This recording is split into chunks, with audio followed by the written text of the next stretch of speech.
किसी भी ग्रामर को चॉम्स्की नॉर्मल फॉर्म में लाने के लिए हम तीसरे स्टेप पर हैं, which is eliminating useless symbols.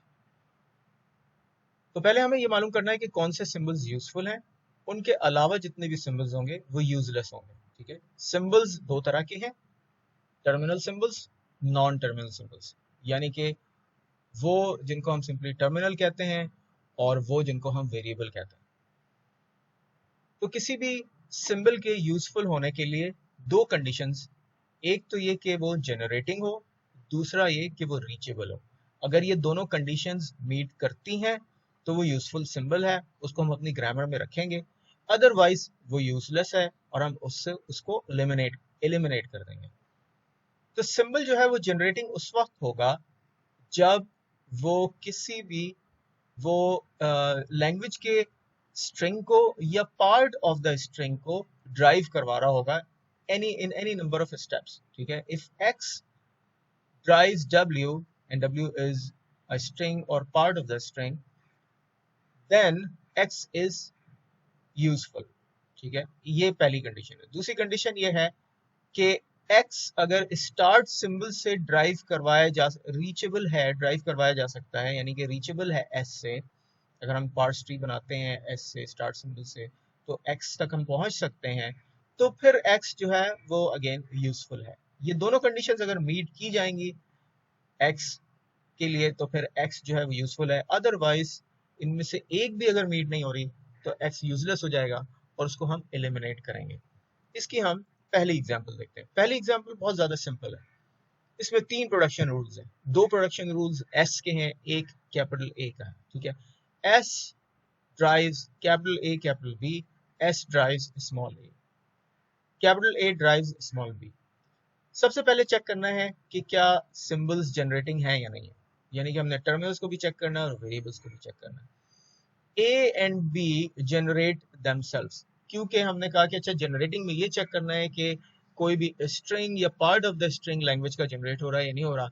तो A और B जो है वो पार्ट ऑफ द स्ट्रिंग है, तो इसका मतलब ये है कि ये बाय themselves जनरेटिंग है। एस को हम देख लेते हैं। एस से हम क्योंकि स्मॉल ए जनरेट कर सकते हैं जो कि पार्ट ऑफ द स्ट्रिंग है, और इसी तरह कैपिटल ए से स्मॉल बी जनरेट कर सकते हैं। तो उसका मतलब ये है कि एस और ए जो है कैपिटल दोनों जनरेटिंग है।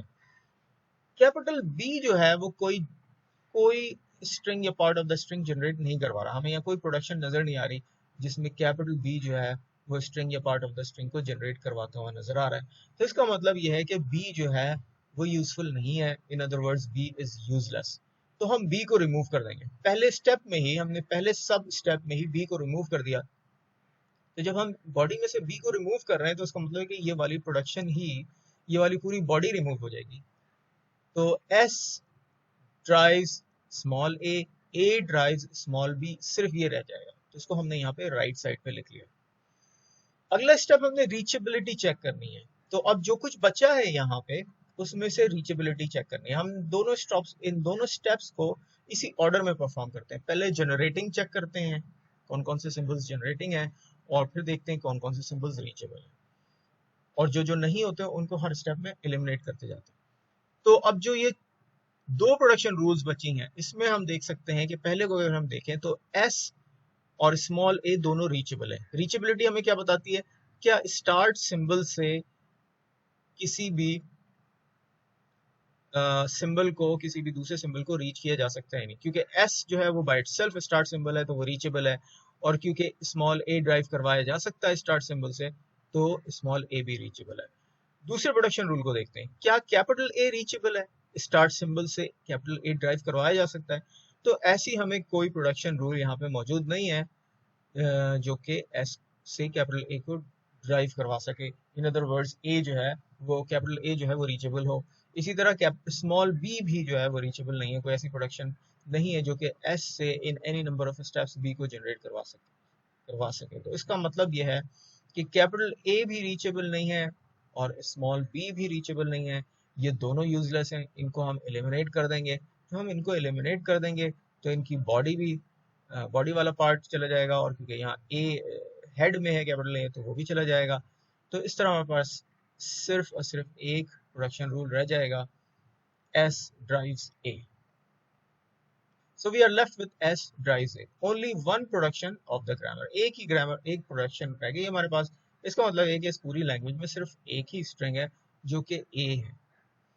इस बात को याद रखिए कि हम हमेशा पहले जनरेटिंग सिंबल्स चेक करते हैं और जो एलिमिनेशन परफॉर्म करनी होती है वो उस स्टेप में कर लेते हैं, और फिर जो रिमेनिंग होते हैं उनके ऊपर फिर हम रीचेबिलिटी चेक करते हैं और फिर उसमें से जो यूजलेस होते हैं उनको भी रिमूव कर देते हैं. इस तरह हमारा एलिमिनेटिंग यूजलेस सिंबल्स वाला स्टेप कंप्लीट हो जाता है.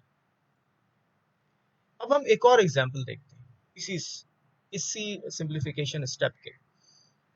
हमारे पास ये जो ग्रामर है इसमें हमें 5 प्रोडक्शन रूल्स नजर आ रहे हैं. एक एस का है, 2 ए के हैं, कैपिटल ए के, 2 कैपिटल बी के. ठीक है, हमेशा हेड में कैपिटल यूज कर रहे होते हैं हम, क्योंकि हम वेरिएबल्स के लिए कैपिटल लेटर्स यूज कर रहे होते हैं, और टर्मिनल सिंबल्स के लिए हम जो है, या टर्मिनल्स के लिए हम जो है वो स्मॉल लेटर्स या लोअर केसेस यूज कर रहे होते हैं.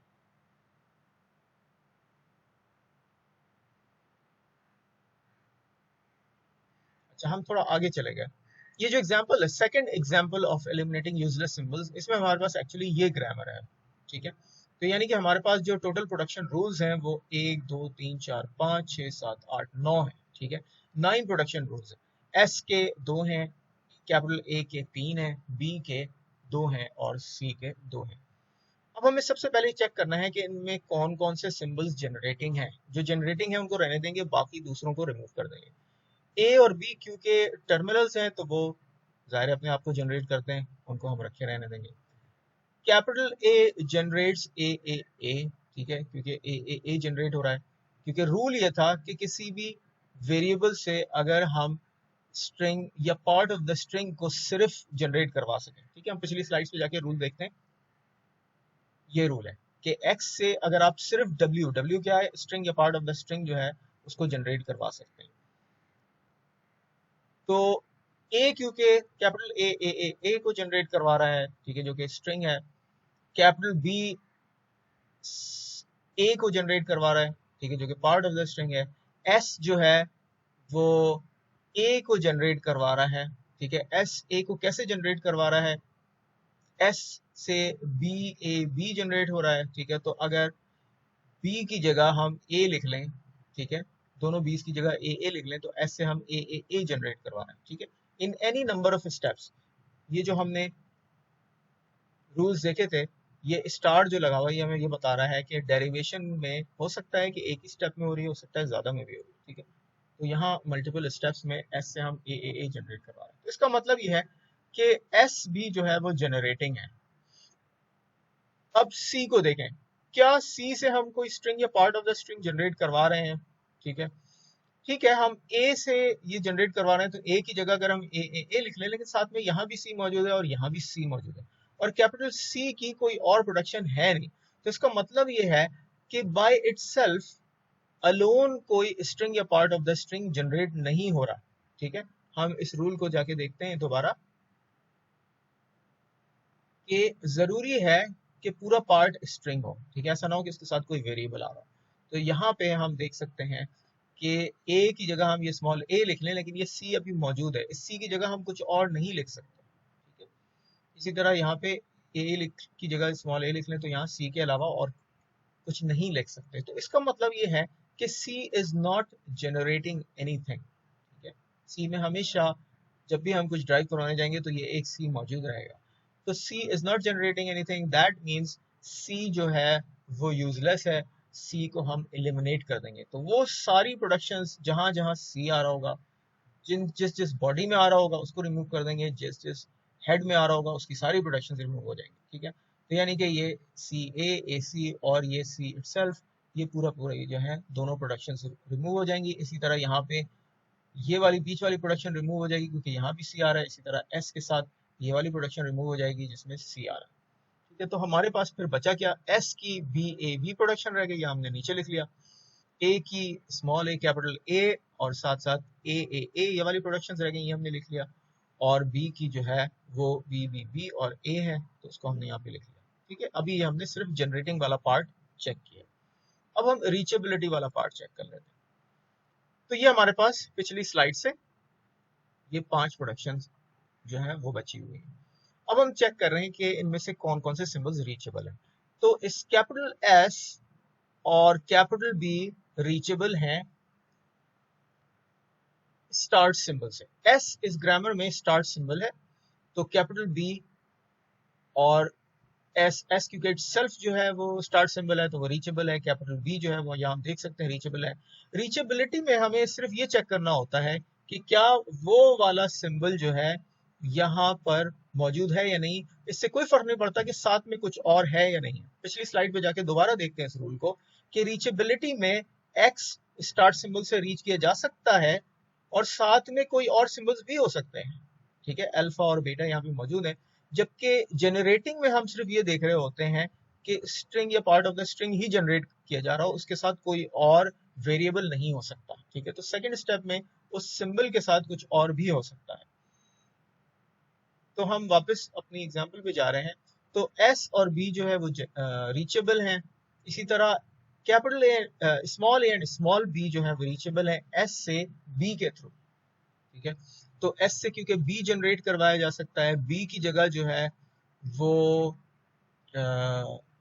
बी की जगह जो है ए जो है वो जनरेट करवाया जा सकता है, ठीक है, और स्मॉल बी भी जनरेट करवाया जा सकता है। तो ये दोनों जो है एस से रीचेबल हैं बी के through. Capital A is not reachable from S. S से अगर हम ये प्रोडक्शन यूज करें तो कैपिटल बी से भी कहीं हम जो है वो कैपिटल ए को जनरेट नहीं करवा पा रहे। इन अदर वर्ड्स हम एस से जो कि स्टार्ट सिंबल है ए कैपिटल ए को रीच नहीं कर सकते। तो कैपिटल ए रीचेबल नहीं है। कैपिटल ए जब यूजलेस हो गया, जब हम इसको रिमूव करेंगे तो इसकी सारी बॉडीज भी रिमूव हो जाएंगी, ठीक है। तो इसका मतलब है कि हमारे पास सिर्फ एस की ये प्रोडक्शंस रह जाएंगी और बी की ये दो एस की एक प्रोडक्शन रह जाएगी क्योंकि है ही एक, और बी की ये दो प्रोडक्शंस जो कि हैं ये रिमूव हो जाएंगी। तो फिर फाइनली हमारे पास जो ग्रामर बचेगी उसमें ये तीन प्रोडक्शन रूल्स होंगे और ये हमारा तीसरा स्टेप यहाँ पे कंप्लीट हो गया जिसमें हमने यूजलेस सिंबल्स को एलिमिनेट किया। तो हमने सिंप्लीफिकेशन के तीनों स्टेप्स परफॉर्म कर लिए। अब हमारे पास दो कन्वर्जन के स्टेप्स रहते हैं जो कि हम अगली क्लिप में कवर करेंगे।